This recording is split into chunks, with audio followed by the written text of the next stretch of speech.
বিশ্বে সকল জীবের মঙ্গল ও শান্তি কামনায় শ্রী শ্রী সিদ্ধেশ্বরী কালীমায়ের মন্দির 11 সিদ্ধেশ্বরী লেন, রমনা, ঢাকায় শুরু হয়ে গেল 32 প্রহর ব্যাপী শ্রী শ্রী তারক ব্রহ্ম মহানাম যজ্ঞ অনুষ্ঠান। 1 ফেব্রুয়ারি শনিবার হতে 3 ফেব্রুয়ারি সোমবার পর্যন্ত 3 দিন ব্যাপী শ্রীমদ্ ভগবত গীতা পাঠের মাধ্যমে উক্ত মহতী অনুষ্ঠানটির শুভ সূচনা হয়। 4 ফেব্রুয়ারি মঙ্গলবার হতে 7 ফেব্রুয়ারি শুক্রবার পর্যন্ত 4 দিন ব্যাপী অনুষ্ঠিত হবে শ্রী শ্রী হরিনাম সংকীর্তন। 8 ফেব্রুয়ারি রোজ শনিবার দিবারাত্রি অনুষ্ঠিত হবে শ্রী শ্রী রাধা গোবিন্দের অষ্টকালীন লীলা কীর্তন।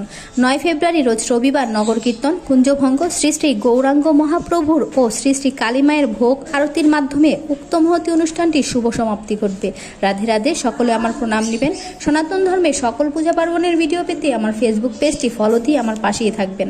হরে কৃষ্ণ। ভিডিওটি শেয়ার করে দিন, তাতে করে দূর দূরান্ত থেকে অসংখ্য ভক্তবৃন্দ এই মহতী অনুষ্ঠান সম্পর্কে জানতে পারবেন। শ্রী শ্রী নাম সুধা পরিবেশনায় থাকছেন জয়গুরু সনাতন সম্প্রদায় ফরিদপুর, শ্রীকৃষ্ণ ভক্ত সম্প্রদায় খুলনা, মনোহর পাগল সম্প্রদায় বরিশাল, বাবা লোকনাথ সম্প্রদায় সাতক্ষীরা, শ্রীমন মহাপ্রভু সম্প্রদায় মাদারীপুর, গৌর সুন্দর সম্প্রদায় খুলনা, বিষ্ণুপ্রিয়া সম্প্রদায় মাদারীপুর, প্রভুপ্রিয়া সম্প্রদায় গোপালগঞ্জ, শ্যামা সম্প্রদায় মাগুরা।